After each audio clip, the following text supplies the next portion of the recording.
Yes, today we're talking about DJ turntables that are really, really cheap, like around 130, you know, something like that.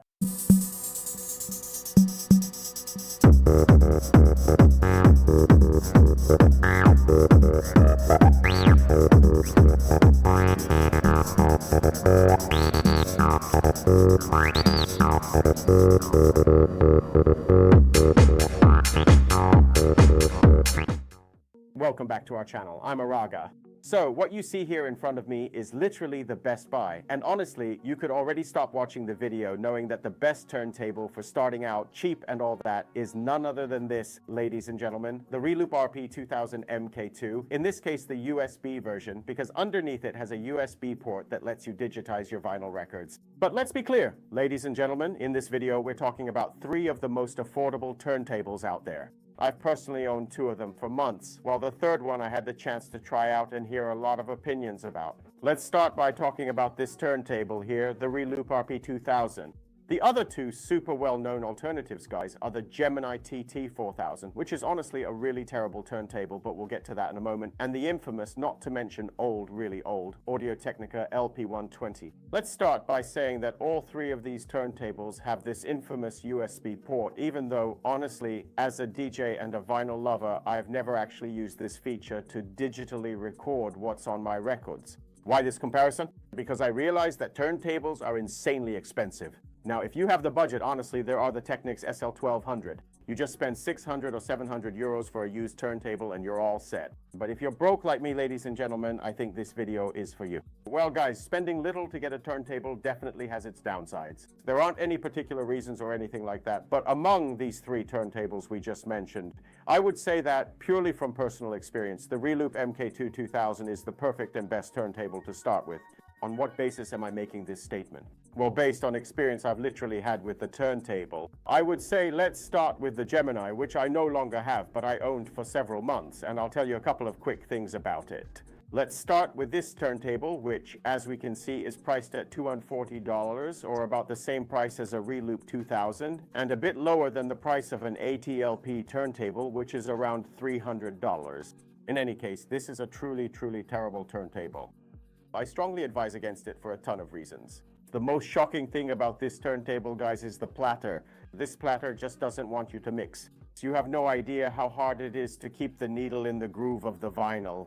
It always skips because the platter literally wobbles a lot. It doesn't stay still. It makes this movement while you're trying to cue the record, and it drives you crazy.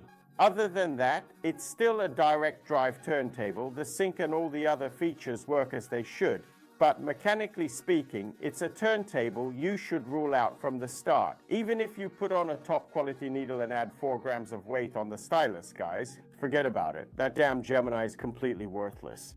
So let's just cross it off right away and move on to the AT-LP. And here it is in front of us.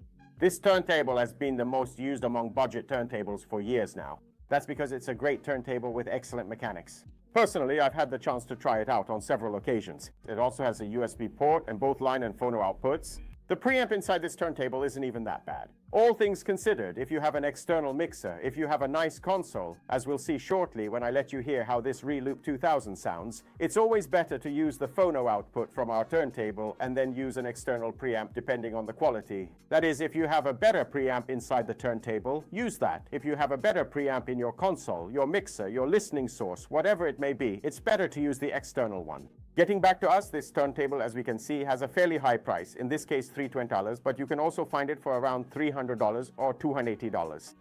There's nothing stopping you from buying this turntable used, and I have to say, in any case, it's truly an excellent turntable. Here too, the stylus is a proprietary Audio-Technica one, nothing particularly outstanding in terms of quality, but I have to say it's an excellent turntable. So what's the point?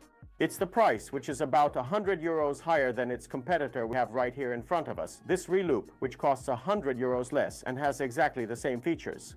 At this point, I'd say we can focus solely on this turntable, and I'll give you all the valid reasons why this is the best DJ turntable to buy if you don't have a big budget like me, if you're broke as hell. Let's start from the premise that the only advantage the AT-LP, the Audio-Technica turntable, has is the torque of the platter when it spins. When you stop your record while the platter is spinning, the platter actually keeps spinning. Whereas with this Reloop, you have a bit more trouble. Let's say that when you're listening to your cue point, we'll get to that in a moment, if you slide the record without putting too much pressure on it, the platter keeps spinning smoothly, you launch the record and you're good to go. With all these entry-level turntables, the issue of start and stop, that is, how quickly the platter responds and gets back up to speed, isn't really their strong point. In other words, these turntables have pretty low responsiveness in that regard. Sure, there's direct drive, sure, there's high torque, but we're talking about budget turntables here, so we have to make some compromises. One of these compromises is exactly that. The start and stop on all these turntables we've mentioned isn't super responsive, and it will never be comparable, of course, to any CDJ since this is a mechanical system. But in the end, what I personally do, once I have successfully found the precise cue point on my vinyl record, is to simply stop the record completely until it is the appropriate time for me to smoothly bring in the next track. At that moment, I start cueing a bit to listen carefully to my cue point. I hit play on the turntable, it starts spinning, and I hold it. I hold it by letting the platter slip underneath my record because it's not time to release it yet, and then bam, you give it a few adjustments, sync it up properly, and so on. But let's talk about cartridges, about the reason why this turntable, just as it is in my opinion, still remains the best budget turntable to buy, guys.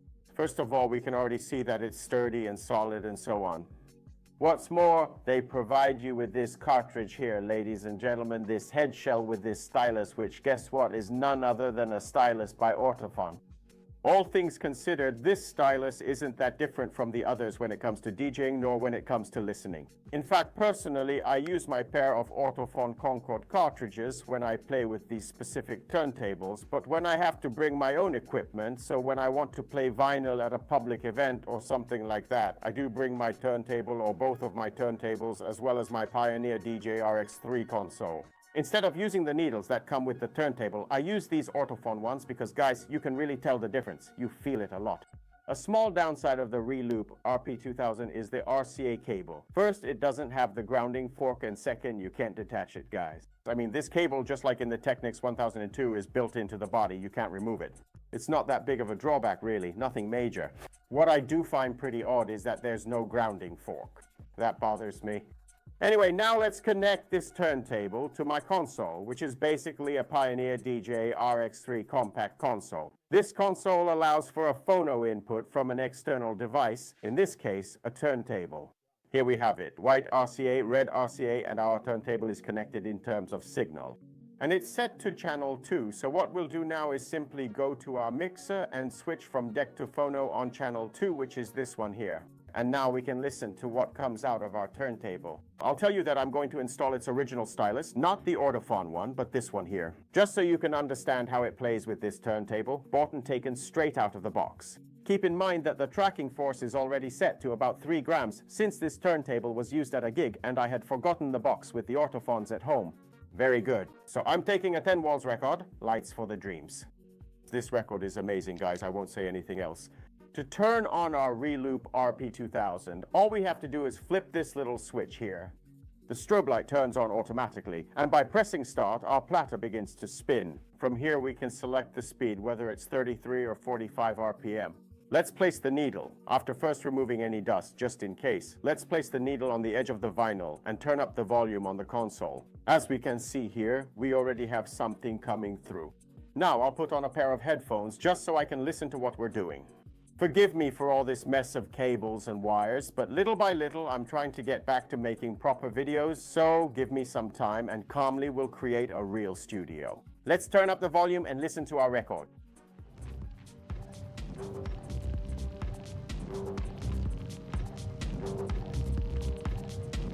Let's just say one important thing. What I truly meant earlier about the Gemini TT turntable oscillating is precisely this. Let's carefully pick a random cue point on our vinyl record.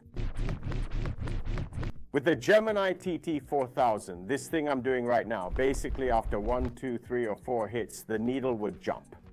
This was due to the fact that the platter was literally wobbling. Anyway, I want to point out something important, guys.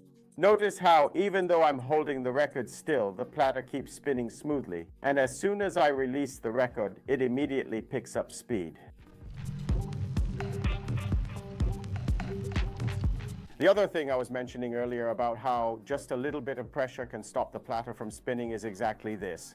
On the TRP 1002, it's not that sensitive, whereas on this turntable it is.